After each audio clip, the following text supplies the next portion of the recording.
Hi guys, welcome back to another video on the channel.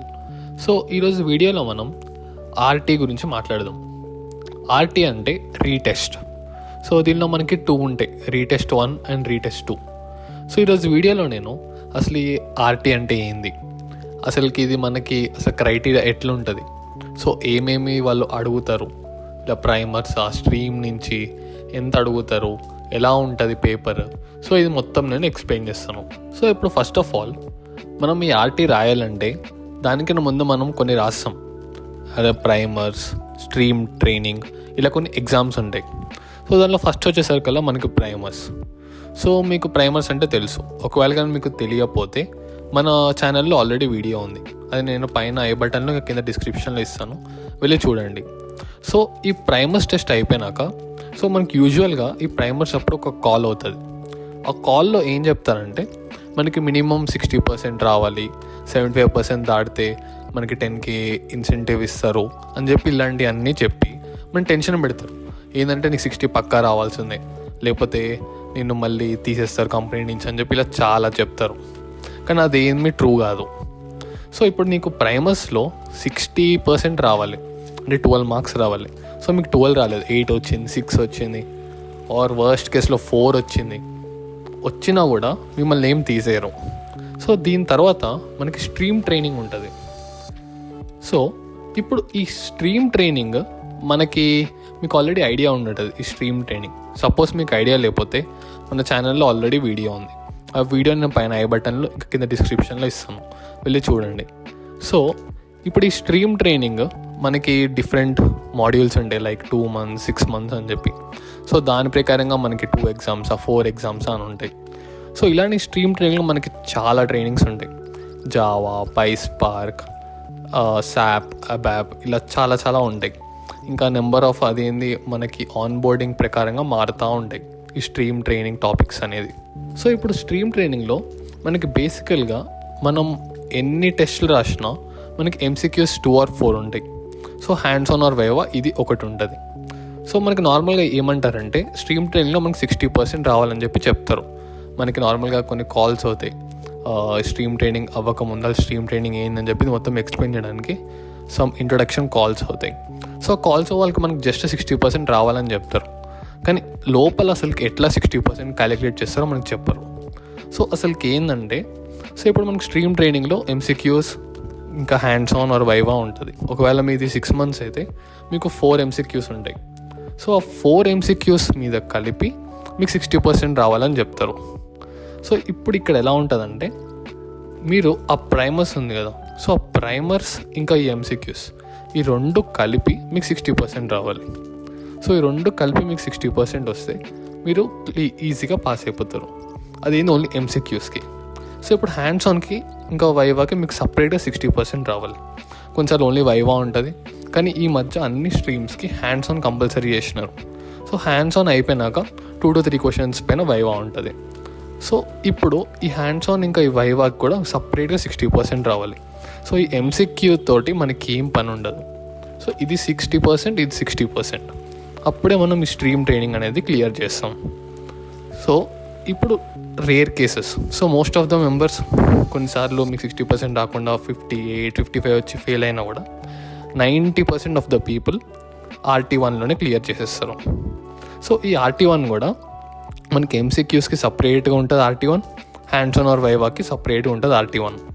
So ఇప్పుడు MCQs చూద్దాం. First MCQ RT1 వచ్చేసరికల్లా మనకి hands on RT1 కన్నా ముందే అవుతుంది. సో ఇప్పుడు ఈ MCQ RT1 ఉంది, దీనికి మనకు ఓన్లీ స్ట్రీమ్ ట్రైనింగ్ నుంచే రాదు, మనకి ప్రైమర్స్ ప్లస్ స్ట్రీమ్ ట్రైనింగ్ 2 కలిపి వస్తాయి క్వశ్చన్స్. మనకి most of the questions stream training నుంచే వస్తాయి. Only like around 3 to 4 question maximum మనకి ప్రైమర్స్ నుంచి వస్తుంది. కానీ RT1 అయితే మనకు ఆల్మోస్ట్ ఈజీగా పాస్ అయ్యేలాగానే ఉంటుంది పేపర్. 14 to 15 మార్క్స్ వచ్చేలాగైతే పేపర్ సెట్ చేస్తారు. ఇప్పుడు సిమిలర్గా ఒకవేళ దీనిలో కూడా మీ బ్యాడ్ లక్ అయ్యి మీ 60% రాలేదు, సో RT2 ఉంటుంది. RT2లో ఆల్మోస్ట్ 99% మెంబర్స్ని అయితే పాస్ చేసేస్తారు.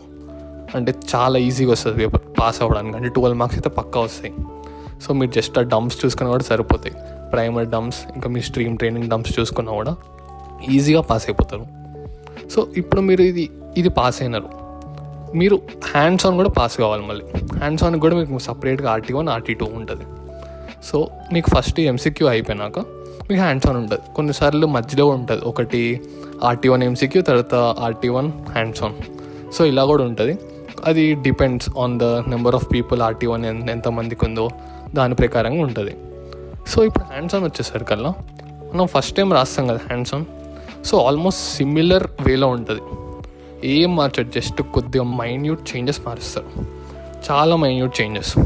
మీరు సేమ్ అదే ప్రాక్టీస్ చేసినా కూడా పాస్ అయిపోతారు. మీకు కానీ హ్యాండ్స్ ఆన్ ప్లస్ వైవా ఉందనుకోండి, మీరు హ్యాండ్స్ ఆన్ కొద్దిగా అటు ఇటు అయినా కూడా మీకు మెయిన్గా వైవాలో చూస్తారు. వైవాలో మిమ్మల్ని అడిగేది 2 or 3 క్వశ్చన్స్ మ్యాక్సిమం, వర్స్ట్ కేసులో 5 క్వశ్చన్స్ అనుకోండి. సో ఈ 5 క్వశ్చన్స్లో మీరు అట్లీస్ట్ 3 చెప్పి 2 చెప్పొచ్చు, ఇలా అని చెప్పి కొద్దిగా యాడ్ చేయొచ్చు దానికి, చేసిన వాళ్ళు వాళ్ళు పాస్ చేసేస్తారు. వైవా అప్పుడు మోస్ట్ ఆఫ్ ద టైం మనకి ఫస్ట్ క్వశ్చన్ వచ్చేది, మీరు ఈ హ్యాండ్స్ ఆన్ అనేది ఎగ్జిక్యూట్ చేశారా, కంప్లీట్గా పాస్ అయిందా, అంటే కంప్లీట్గా రన్ అయిందా అని చెప్పి. సో దానిలో మనకి డిఫరెంట్ ఉంటాయి మళ్ళీ. సో DU ర్యాపర్ అని చెప్పి ఇట్లా సపరేట్గా ఉంటుంది. సో కొన్నిసార్లు ఏంటంటే ఆ సపరేట్ దానికి కూడా వెళ్ళి చూపించమంటారు, స్క్రీన్ షేర్ చేసి ఇది ఎట్లా వచ్చింది, అది ఎట్లా వచ్చింది. సో సపోజ్ మీకు రాలేదు, అది అంటే ఎగ్జిక్యూట్ కాలేదు, హాఫ్ చేసినప్పుడు మీరు డైరెక్ట్గా చెప్పొచ్చు, సో నేను ఇలా ట్రై చేశాను, రాలేదు, so I was trying another method but could not do this. So ఆ మెథడ్ మీకు కానీ గుర్తుంటే ఆ మెథడ్ మీరు చెప్పినా కూడా చాలు, ఈజీగా పాస్ చేసేస్తారు. మా బ్యాచ్లో అయితే ఓన్లీ 2 to 3 మెంబర్స్ మాత్రమే RT2కి వెళ్ళారు, వాళ్ళు కూడా క్లియర్ అయిపోయింది. ఇలా మీరు RT1 RT2 రాసుకోవచ్చు. సో RT1 అని చెప్పి బాగా టెన్షన్ పడి అలా వెళ్ళాల్సిన అవసరం లేదు. మీరు ఆల్రెడీ ప్రైమరీస్కి ప్రిపేర్ అయి ఉంటారు, సో మీరు ఇంకొద్దిగా ప్రిపేర్ అవుతే సరిపోతుంది. RT1 or RT2 రెండు క్లియర్ చేయొచ్చు. హ్యాండ్స్ ఆన్ అప్పుడు ఉంటుంది మోస్ట్ ఆఫ్ ద మెంబర్స్కి ఫుల్ టెన్షన్, ఎందుకంటే ఏం క్వశ్చన్స్ అడుగుతారు, ఎలాంటి క్వశ్చన్ వస్తుంది అని చెప్పి. సో అలా ఏం టెన్షన్ అవ్వాల్సిన లేదు. ఒక స్మాల్ ట్రిక్ కూడా ఉంది దీనిలో. సో బేసికల్గా కొన్నిసార్లు ఏంటంటే హ్యాండ్స్ ఆన్ అయిపోయినాక మనకి మధ్యలో 1 to 2 hours కొంచెం గ్యాప్ ఉంటుంది. సో ఈ గ్యాప్లో మీరు బాగా యూటిలైజ్ చేసుకోవచ్చు. మీరు వాళ్ళకి ఆన్లైన్లో సబ్మిట్ చేసినా మీకు వైవా తీసుకునే వాళ్ళకి అది ఆన్లైన్లో సబ్మిట్ చేసేది వాళ్ళు మెయిన్ చూడరు, మీ దగ్గర ఉన్నదే చూస్తారు. సో ఆ టైంలో మీ ఫ్రెండ్స్ హెల్ప్ అయినా లేదా పక్కన వాళ్ళు ఎవరిదైనా ఎగ్జిక్యూట్ అయినా కూడా మొత్తం తీసుకోకండి, కంప్లీట్గా తీసుకుని కూడా మళ్ళీ వాళ్ళకి డౌట్ వస్తుంది. సో కొద్దిగా 80% or 60% తీసుకొని లైక్ వాళ్ళ దగ్గర నుంచి ఎక్స్ప్లెయిన్ చేయించుకోండి. సో ఏ పార్ట్ అయితే మీరు రాయలేదో సో ఇలా చెయ్యొచ్చు అని చెప్పి మీరు నేర్చుకుంటే ఇదే మీరు ఆ వైవా అని చెప్పినా కూడా అయిపోతుంది. సో ఇలా మీరు RT1 RT2 క్లియర్ చేసేయచ్చు. సో ఇలా మీకు 60% వస్తేనే పాస్ అవుతారు. సో మీకు ఇలా సపరేట్ ఎవరైనా ఓన్లీ మీకు MCQs ఇది 2 కలిపి 60 వస్తుందంటే నమ్మకండి. సో సపరేట్ వస్తే మాత్రమే పాస్ అవుతారు మీరు 60. సో 60 మీకు MCQs, 60 మీకు hands on or viva. So ఈ వీడియోకి అంతే మరి. Thanks for watching. Bye guys.